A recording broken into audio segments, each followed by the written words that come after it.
সুপ্রিয় দর্শক, আসসালামু আলাইকুম। নিউজ বাংলা আপনাদের স্বাগত জানাচ্ছি। আমি মোহাম্মদ জিয়াউদ্দিন।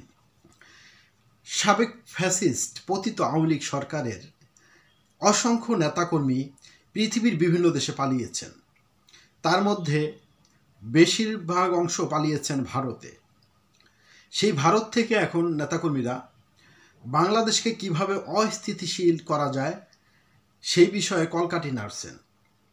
কিভাবে অন্তর্বর্তী সরকারকে ব্যর্থ করা যায়, ব্যর্থ করলে তারা দেশে আসতে পারবে, সেই পরিকল্পনা ছক আঁকছে। দর্শক, খবরে বলা হয়েছে 5 আগস্টের পর পতিত শাসক দলের প্রায় 45,000 নেতাকর্মী ভারতে পালিয়েছেন। তার মধ্যে অধিকাংশই কলকাতায়, সেখানে নির্বিঘ্ন আশ্রয়ে থেকে বাংলাদেশ ঘিরে ষড়যন্ত্রের জাল বুনছেন পলাতক আওয়ামী লীগ নেতারা। সেখানে বসেই দেশকে অস্থিতিশীল করতে কলকাঠি নাড়ছেন। কলকাতার মাটি অভয়ারণ্য বানিয়ে তারা বাংলাদেশকে অগ্নিগর্ভ করে তোলার চেষ্টা করছেন। এরা Facebook, Messenger, Telegram, signal, WhatsApp group সহ বিভিন্ন ডিজিটাল এবং সামাজিক মাধ্যম ব্যবহার করে নিজেদের মধ্যে যোগাযোগ রাখছেন। শুধু তাই নয়, শান্তিতে নোবেলজয়ী অর্থনীতিবিদ ডক্টর মুহাম্মদ ইউনূসের নেতৃত্বাধীন বর্তমান অন্তর্বর্তী সরকারকে ব্যর্থ করতে ও পরাজিত এই চক্রটির সদস্যরা কষছেন নানা ছক, অপকর্ম বাস্তবায়নের নির্দেশও দিচ্ছেন এসব মাধ্যম ব্যবহার করে।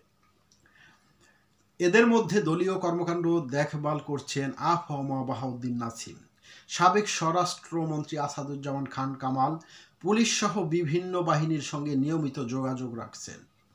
সরকারের গোপন তথ্য উপাত্ত সংগ্রহ করছেন।